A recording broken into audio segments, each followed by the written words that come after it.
On this video, we're going to look at speech patterns and communication and how that affects high performance. So, hi, I'm Lucy, high performance coach and mentor, and looking at this from a business point of view as well as a personal point of view and your own kind of communication and what you're used to, the way that you're used to doing it, things that just come out automatically that you've never really thought about before, but they've been doing that for years and it's just an automatic response. So it's really good to start listening to yourself. And when somebody asks you a question, is there an automatic response that comes with that? Is there a, I don't know? Is there a, I'm not interested? Is there, well, let me find out. What is your automatic response to certain questions?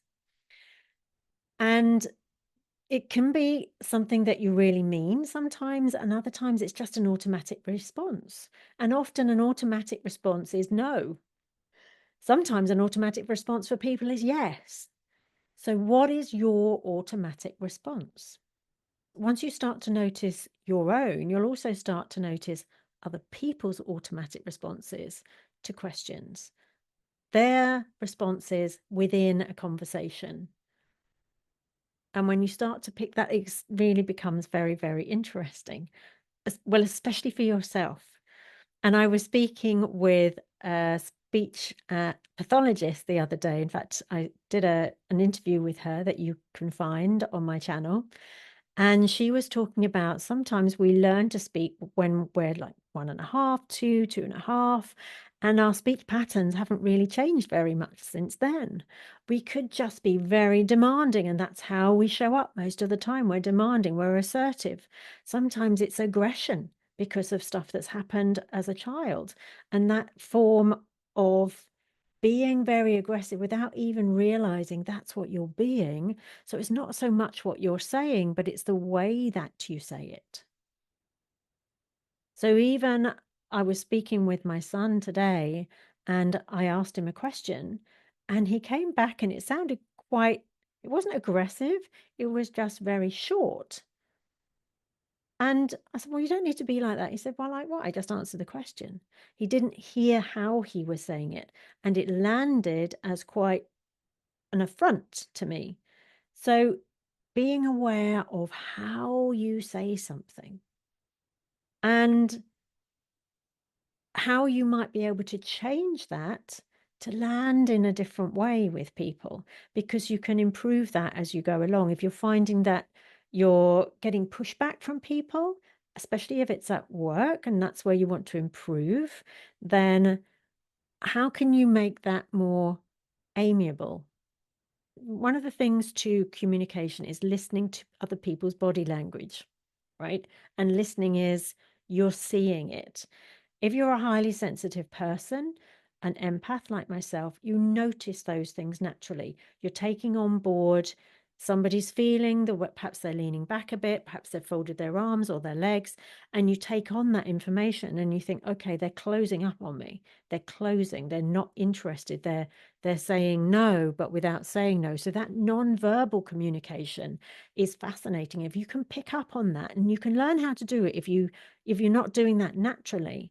But when you can do that and pick up that somebody's closing off to what you're saying, you can ask them different questions. How does that sound? What do you think about that? What do you understand from what I've said? How is that landing with you? So instead of just talking at somebody, then you're getting that two-way communication. And there are different ways to communicate. There's definitely that non-verbal way of communication. There are also actions. So actions with your body communication. So yes, you can call that non-verbal. And emotional. There's another way. Emotional. Some people can be very emotional with their communication and bring so much to it. And you get those emotions and they go really amazing and they're so excited and they're so emotional. And then they bring it right down and they're upset or they're sad. And you see all of this array of emotions, like a whole season in one paragraph, that they come to you. And it's like, oh my goodness, when they go out the door, it's like you've had this whole whirlwind of emotions and you don't really know where you stand.